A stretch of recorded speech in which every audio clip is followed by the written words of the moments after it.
Petugas melakukan tes antigen di tempat untuk warga yang nekat mudik pada masa peniadaan mudik Lebaran 2021 di Jembatan Kalikuto Weleri Kendal, pintu masuk perbatasan Kabupaten Kendal dan Kabupaten Batang, Jawa Tengah, Jumat 7 Mei 2021.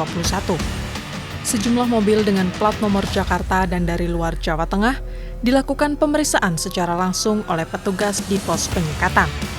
Kabak Ops Polres Kendal Kompol Winarno Panji Kusumo mengungkapkan, penyekatan ini dilakukan untuk mencegah pemudik yang masih nekat pulang kampung meski ada larangan pemerintah. Dan untuk yang terjaring, langsung dilakukan tes antigen di lokasi untuk dilakukan pendataan.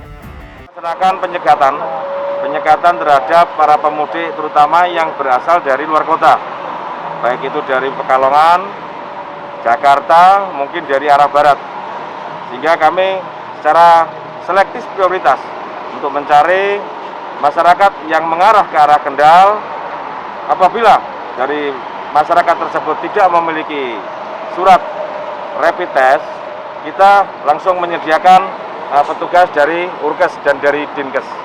Dalam operasi tersebut, petugas berhasil menjaring sejumlah warga asal Jakarta yang nekat menuju ke Jawa Tengah dan Jawa Timur dengan menggunakan angkutan travel di masa peniadaan mudik tahun ini.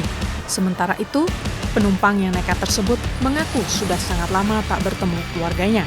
Kemudian dilakukan tindakan tegas humanis kepada warga yang nekat mudik tersebut dengan melakukan tes antigen untuk menentukan diperbolehkan atau tidak. Dari Kendal, Jawa Tengah, Tim Liputan NTMC Channel.